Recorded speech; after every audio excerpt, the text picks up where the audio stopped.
अल्हम्दुलिल्लाह वहदा वस्सलातु वस्सलाम अला मन ला नबी बाद अम्मा बाद।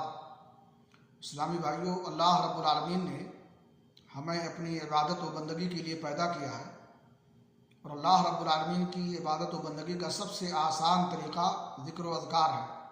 इंसान किसी भी हालत में अल्लाह रब्बुल आलमीन का ज़िक्र व अज़कार कर सकता है और ढेर सारी नेकियां इकट्ठा कर सकता है, हासिल कर सकता है।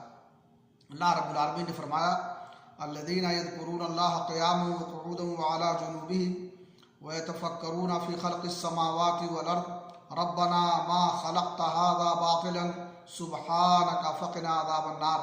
वो लोग जो अल्लाह रब्बुल आलमीन का ज़िक्र व अज़कार करते हैं, खड़े होकर, बैठ करके, लेट करके और आसमान और ज़मीन की तख्लीक़ को, उसकी पैदाइश में गौर करने के बाद कहते हैं, अल्लाह ताला इन्हें तूने बेमकसद और बेफ़ायदा नहीं पैदा किया है। अल्लाह आलमीन तो हमको जहन्नम के अदाब से बचा ले और महफूज रख ले।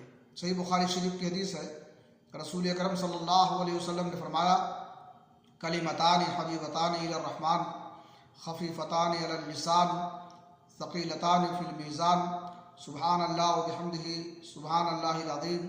दो कलिमे ऐसे हैं जो अल्लाह रब्बुल आलमीन को बहुत महबूब और पसंदीदा हैं, ज़बान पर हल्के हैं और मीज़ान में बोझल हो जाएंगे, और वो है सुबहानल्लाह व बिहम्दिही सुबहानल्लाहिल अज़ीम।